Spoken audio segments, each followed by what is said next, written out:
Bienvenue dans la suite de cette formation concernant la modélisation d'un château d'eau sur le logiciel Robot Structural Analysis. Dans cette vidéo-ci, il s'agira de modéliser nos ceintures supérieures et inférieures de notre château d'eau, modéliser le radier et définir les différentes épaisseurs.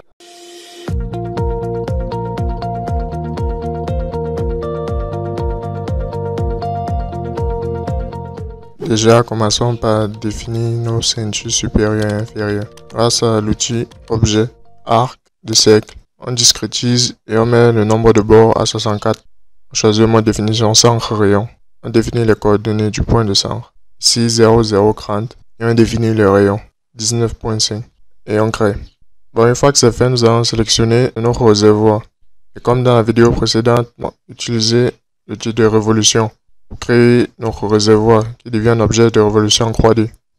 On utilise l'outil révolution, on définit l'axe de révolution et on laisse tout le nombre de bords à 64, de manière à ce que notre réservoir et notre ceinture aient le même nombre de bords. On valide. Dès à présent, nous allons passer à la ceinture supérieure, toujours grâce à l'outil objet. Nous allons définir notre ceinture supérieure, notre ceinture inférieure. On choisit tout le mode de définition au centre rayon.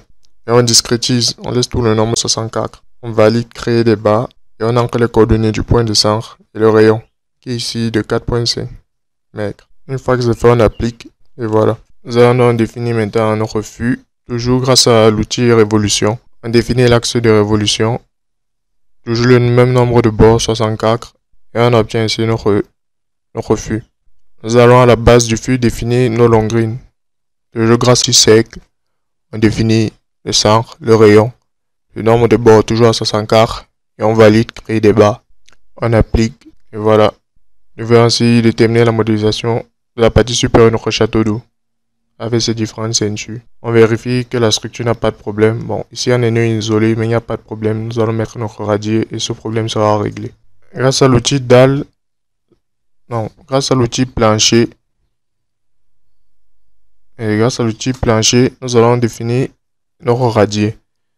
Déjà, on choisit le mode définition cercle et nous ancrons les coordonnées des 3 points appartenant au cercle qui délimitent notre radier. C'est un radier de 15 mètres de diamètre, de rayon 15 mètres. Rayon 15 mètres. Donc, on discrédite encore et le même nombre de bords, 64. Mais avant tout, nous devons créer une fois les différentes épaisseurs de nos éléments. Déjà pour le radier, on prend une épaisseur de 1,50 et le type de béton 35.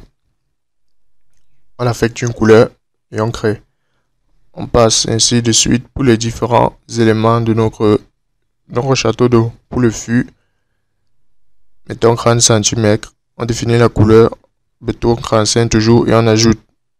On passe à la cuve et aux coupoles.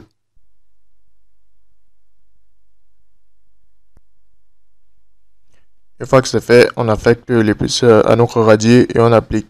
On vient ainsi de créer un radier. Mais là, c'est un radier rigide. Nous allons transformer en élément de coque plus tard. Tel que vous voyez avec le plan coupant, vous pouvez voir que notre château d'eau est fait. Ainsi de suite, la cheminée, les coupoles, tout est là. Nous allons donc affecter les différentes épaisseurs aux différents éléments. Grâce à l'outil épaisseur, on sélectionne juste l'épaisseur et on clique sur l'élément affecté. Cet élément recevra donc non seulement l'épaisseur mais aussi le matériau adéquat. Donc, affichage attribut, nous validons épaisseur par légende de couleur. Ça nous affecte en bas à droite une légende pour les couleurs qui correspondent à l'épaisseur en question. On affecte donc à chacun de nos éléments l'épaisseur qu'il faut.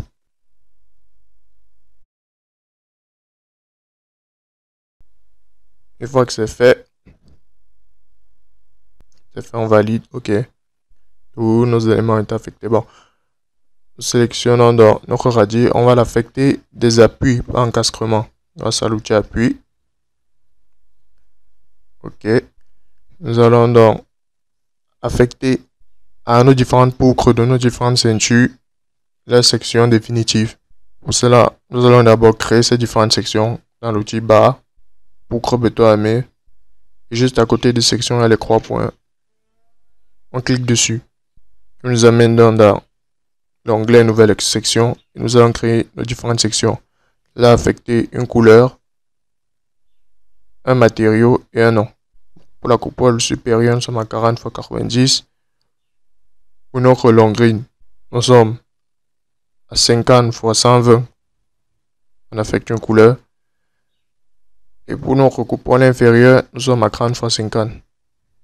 On affecte aussi une couleur. On valide après avoir affecté différentes couleurs. Après avoir créé les différentes sections, nous allons utiliser la sélection pour sélectionner les différentes barres et les affecter leur section. Alors, nous allons les sélectionner par la géométrie de telle façon que pour Z égale de la hauteur de 45 en 8 mètres, on sélectionne toutes les barres comprises entre cette hauteur-là. Il s'agit ici de nos barres pour la section pour la ceinture supérieure.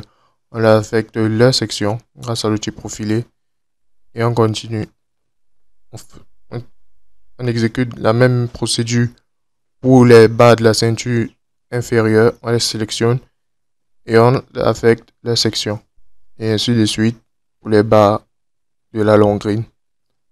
On les sélectionne et on affecte leur section. On applique. Et donc voilà. Notre château vient d'être complètement modélisé. Dans la vidéo suivante, nous allons déjà commencer à charger notre structure et la calculer.